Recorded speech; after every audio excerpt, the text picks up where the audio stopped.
Assalamualaikum warahmatullahi wabarakatuh. Saya Wahdatul Wahda dari kelas 5D semester 5. Pada kesempatan hari ini saya akan mereview secara singkat mengenai pertemuan 1 sampai pertemuan akhir selama mata kuliah Sosiologi Hukum. Langsung saja pada pertemuan 1. Pertemuan 1 membahas tentang pengertian sosiologi hukum sendiri. Selama belajar sosiologi hukum secara singkat, menurut saya ialah cabang ilmu pengetahuan yang mempelajari hubungan timbal balik antara hukum dan gejala sosial. Menurut Surjono Sukanto, ialah dilakukan secara analitis dan empiris. Contohnya kayak bagaimana perubahan hukum mempengaruhi masyarakat dan ataupun sebaliknya. Bagaimana perubahan sosiologi mempengaruhi hukum. Secara singkat, sosiologi hukum tidak hanya mempelajari hukum sebagai aturan, tetapi juga sebagai alat untuk memahami dan mengatur dinamika masyarakat. Selanjutnya, pada pertemuan kedua membahas tentang hubungan hukum dan perubahan sosial. Secara singkat, hukum dan masyarakat memiliki hubungan yang erat, terutama dalam konteks perubahan sosial.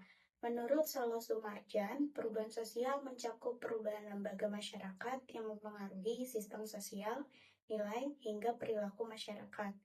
Selanjutnya, pada pertemuan ketiga yaitu membahas tentang yuridis empiris. Secara singkat, pendekatan yuridis empiris menggabungkan metode normatif dengan penelitian lapangan.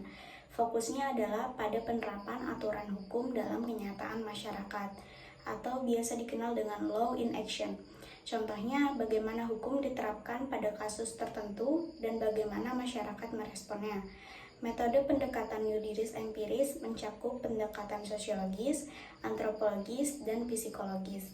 Misalnya, penelitian perilaku masyarakat terhadap hukum atau bagaimana penyelesaian sengketa dipengaruhi oleh budaya setempat. Singkatnya, yuridis empiris melihat hukum dalam praktik, sedangkan yuridis normatif mempelajari hukum dalam teori dan dokumen. Kedua pendekatan ini saling melengkapi untuk memahami hukum secara holistik. Selanjutnya, pada pertemuan keempat membahas tentang positivisme hukum.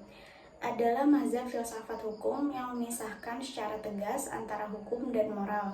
Inti pandangan ini adalah hukum yang berlaku atau das sein dipisahkan dari hukum yang ideal atau das solem, dan menekankan hukum tertulis sebagai satu-satunya norma hukum.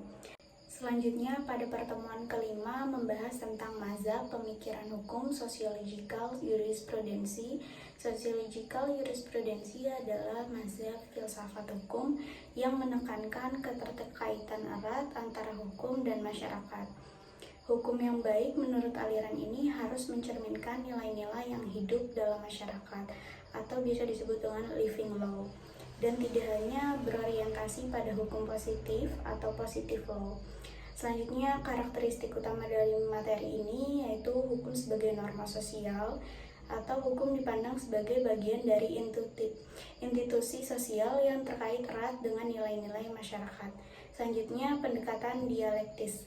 Maksudnya menggabungkan pandangan positivisme hukum atau mengutamakan akal dan mazhab sejarah.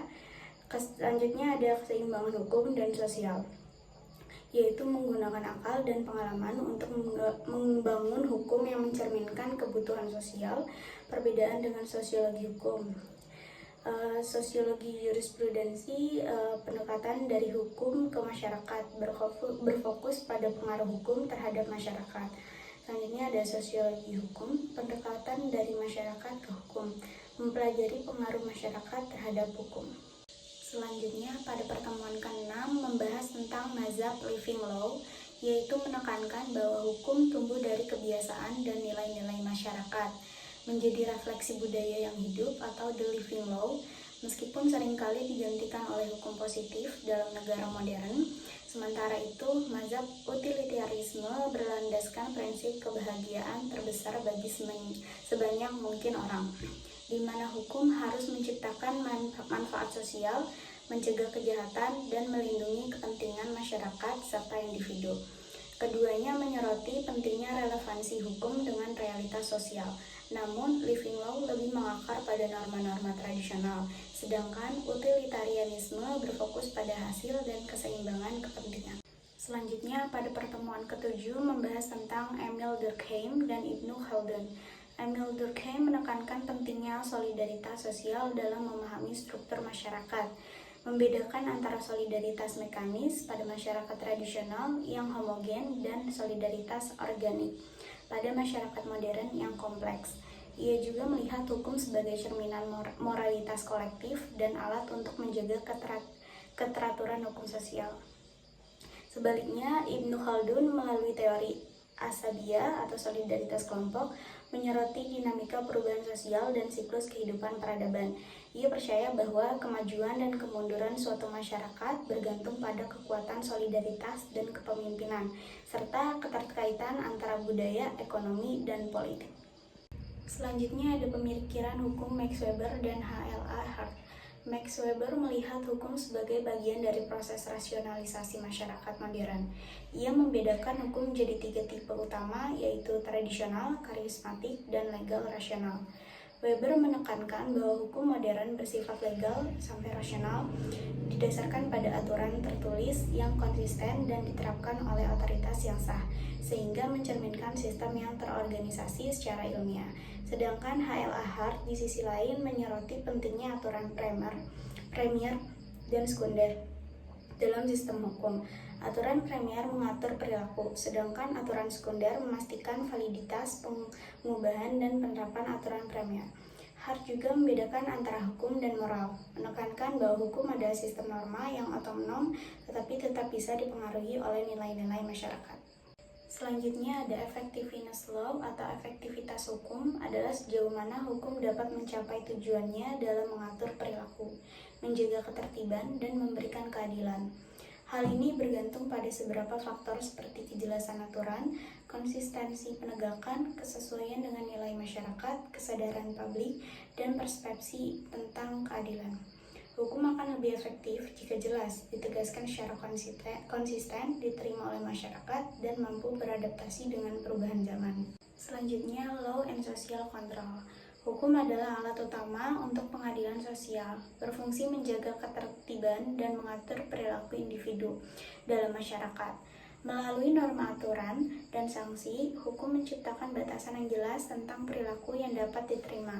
Sebagai bentuk pengadilan sosial formal, hukum bekerja sama dengan kontrol sosial informal seperti norma budaya, tradisi, dan nilai moral untuk memastikan harmoni dalam kehidupan masyarakat.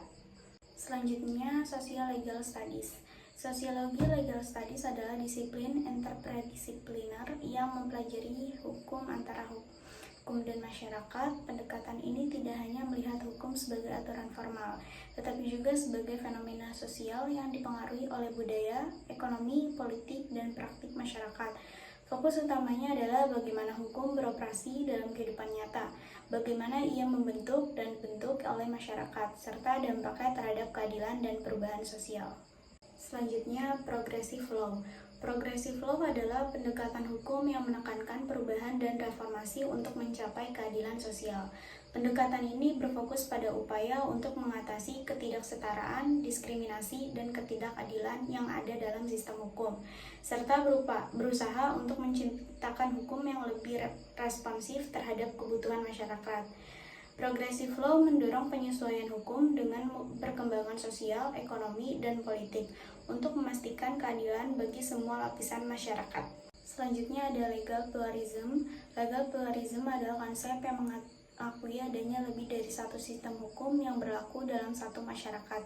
Ini terjadi ketika berbagai norma hukum, misalnya hukum negara, hukum adat, hukum agama, saling berinteraksi dan beroperasi secara paralel. Dalam konteks masyarakat multikultural atau multi-agama, legal pluralism memungkinkan masyarakat untuk menjalankan norma hukum yang beragam, yang mungkin saling bertentangan atau saling melengkapi. Selanjutnya juga ada pendekatan sosiologis dalam studi kasus Islam.